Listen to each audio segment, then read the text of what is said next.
Ça y est, c'est le grand jour. Vous vous êtes enfin décidé à investir. Cherchant une certaine performance, vous vous intéressez naturellement à la bourse. Et vous avez raison. Avec tous les avantages que celle-ci offre, il serait dommage de vous en priver. Seul bémol, vous ne connaissez pas grand-chose au monde financier, et vous ne savez absolument pas par où commencer. Mes chers amis, vous êtes au bon endroit. Bonjour monsieur, madame tout le monde, ici Monsieur Argent, et aujourd'hui, on apprend ensemble comment investir en bourse. Dans cette vidéo, nous reprendrons les bases, et je vous expliquerai de manière simple tout ce qu'il y a à savoir avant de se lancer. Cette vidéo fait d'ailleurs écho à la dernière vidéo de ma chaîne. Je vous invite fortement à aller la voir pour bien comprendre tout ce dont je vais vous parler. Aussi, à la fin de cette vidéo, nous passerons en revue les différentes idées reçues et les concepts souvent mal compris par la plupart des gens. Mais commençons par se demander, et de manière légitime, pourquoi la bourse et pas une autre classe d'actifs ?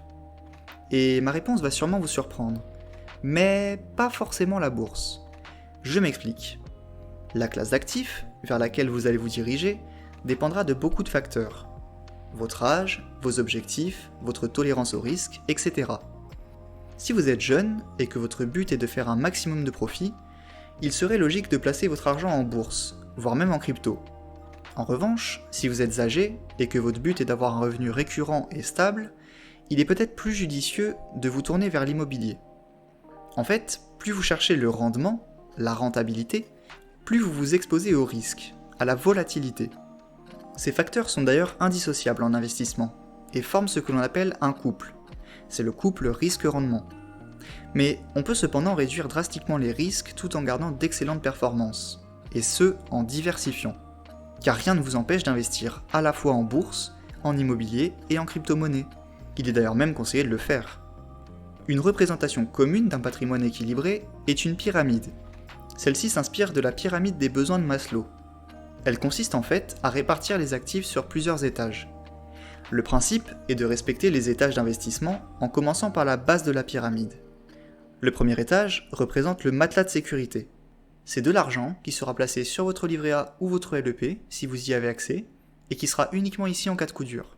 En général, il est conseillé d'y laisser 3 à 6 mois de dépenses courantes. Au-delà, votre argent pourrait être placé ailleurs. Pour rappel, l'inflation grignote chaque année l'argent de vos livrets, en vous faisant perdre du pouvoir d'achat. Et ce, même si ce n'est pas visible directement sur votre compte. L'objectif est donc de laisser une somme qui vous permet de dormir sereinement sur la base de cette pyramide et d'investir l'excédent sur les étages supérieurs. Le second étage se divise d'ailleurs en 2 parties, la bourse et l'immobilier. Cet étage est celui qui devrait représenter la plus grosse partie de votre patrimoine. Vous pouvez très bien avoir tout votre argent placé dans l'un, dans l'autre, ou alors faire une répartition des deux. Pour le troisième étage, on y trouve les crypto-monnaies. Ces dernières années, les plus grosses crypto-monnaies ont montré des rendements exceptionnels. Et même si la volatilité du marché réduira avec le temps, il y a tout de même de fortes chances que les rendements restent en moyenne élevés. De plus, certaines cryptos, comme le Bitcoin, ont une offre limitée, ce qui les protège de l'inflation.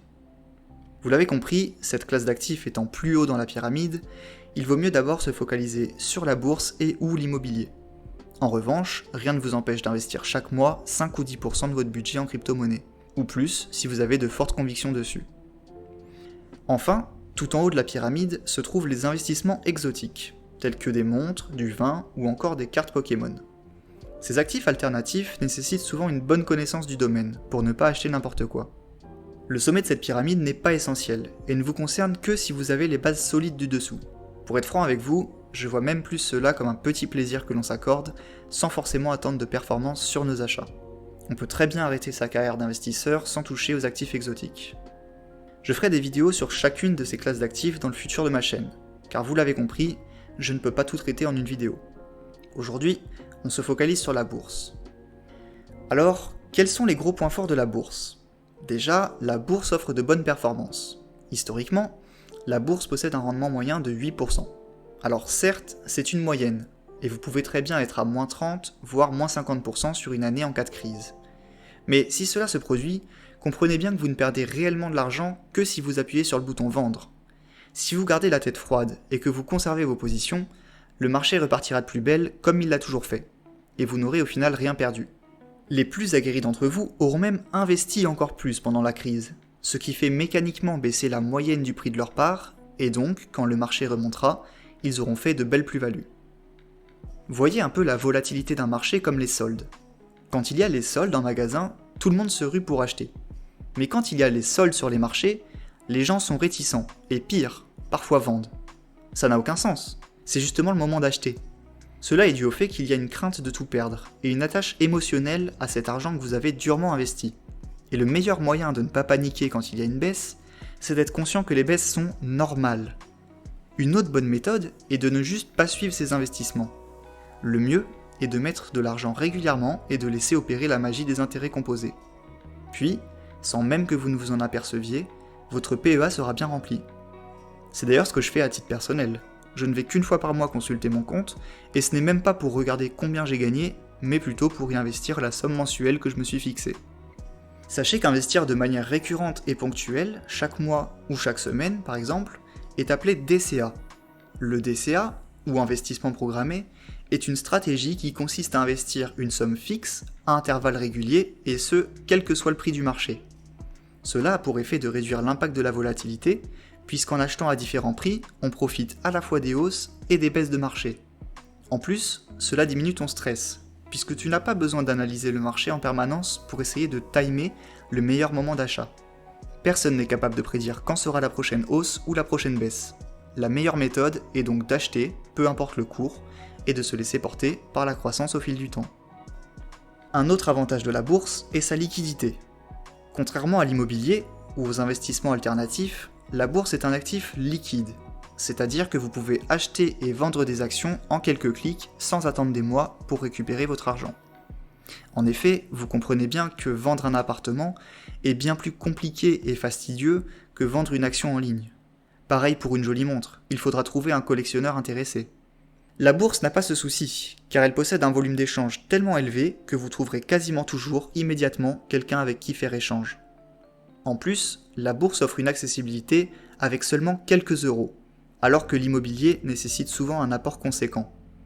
Aussi, la bourse permet d'investir dans des entreprises du monde entier, réduisant ainsi le risque de dépendre d'un seul secteur ou d'une zone géographique restreinte.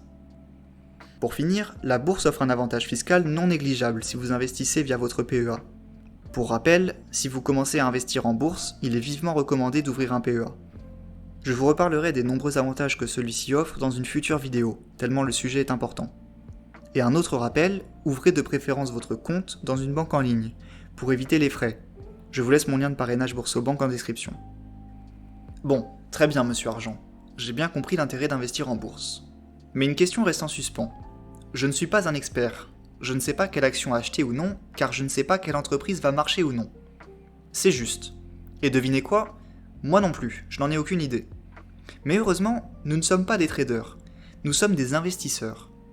Alors, plutôt que de choisir quelles actions acheter ou non, ce que l'on appelle d'ailleurs faire du stock picking, eh bien, achetons-les toutes. Pourquoi ? C'est très simple. Si vous achetez une action de l'entreprise A, et que cette entreprise A fonctionne, parfait, tout va bien dans le meilleur des mondes et votre action prend de la valeur. Mais si l'entreprise A fait faillite, vous aurez perdu votre argent. Maintenant, prenons le scénario où vous achetez les actions des entreprises A, B, C. Si les trois fonctionnent, parfait, tout va bien dans le meilleur des mondes et vos actions prennent de la valeur. Mais si l'entreprise A fait faillite, les deux autres, elles, continuent de croître, ce qui fait qu'à terme, vous resterez gagnant. Plus vous achetez d'entreprises, plus vous diversifiez. Et rappelez-vous, plus vous diversifiez, plus vous baissez le risque. Si vous avez 1500 entreprises, et qu'une parmi elles fait faillite, eh bien ce ne sera qu'une goutte d'eau dans l'océan, et cela n'affectera quasiment pas vos performances. Et honnêtement, je vois très mal les 1500 entreprises faire faillite tout en même temps. Si cela vient à se produire, vous aurez sûrement d'autres priorités à gérer que votre patrimoine. Ok, on a vu qu'il faut diversifier sur énormément d'entreprises pour profiter de la croissance d'un maximum d'entre elles, tout en diminuant le risque. Mais c'est juste impossible, me direz-vous. Vous n'avez ni le temps d'acheter 1500 actions, ni même l'argent. Eh bien, vous seriez surpris. Si vous pensez cela, c'est que vous ne connaissez pas encore les ETF. Les ETF sont en fait des fonds d'investissement qui suivent un indice boursier. Voyez un peu ça comme un panier d'actions. Par exemple, vous connaissez probablement le CAC 40, cet indice boursier qui regroupe les 40 plus grandes entreprises françaises. Il existe un ETF CAC 40. Si vous achetez celui-ci, c'est comme si votre argent allait automatiquement être réparti de manière équitable sur ces 40 entreprises. Le mieux dans tout ça, c'est que si certaines actions peuvent coûter parfois plusieurs centaines d'euros, un ETF ne coûte pas la somme des actions qu'il contient. Et ce car l'ETF est découpé en parts, un peu comme un gâteau coupé en morceaux. Quand tu achètes un ETF, tu ne payes pas la totalité des actions qu'il détient, mais seulement une fraction via une part. D'ailleurs, si je t'ai parlé un peu plus tôt de 1500 entreprises, ce n'est pas un hasard. Un ETF bien connu des investisseurs est le MSCI World. Celui-ci regroupe plus de 1500 des plus grosses entreprises, sur plus de 20 pays développés. Il inclut des géants comme Apple, Microsoft, Amazon, LVMH et plein d'autres. Et ses performances historiques sont très solides, on parle de 8 à 10% par an sur le long terme. Allez, faisons un petit jeu. Jouons au juste prix. En sachant que cet ETF inclut plus de 1500 des plus belles boîtes au monde. Écrivez-moi en commentaire à quel prix vous pensez pouvoir l'acheter. Je vous laisse quelques secondes. À l'heure où je vous parle, vous pouvez acheter cet ETF pour moins de 6 euros. 6 euros qui, je vous le rappelle, seront divisés entre toutes les entreprises. Petite information qui vous fera sûrement rire, vous voyez les professionnels de la finance, dans leurs beaux costumes, ceux qui prennent votre argent pour en assurer la bonne gestion, et qui vous prennent au passage des frais exorbitants chaque année.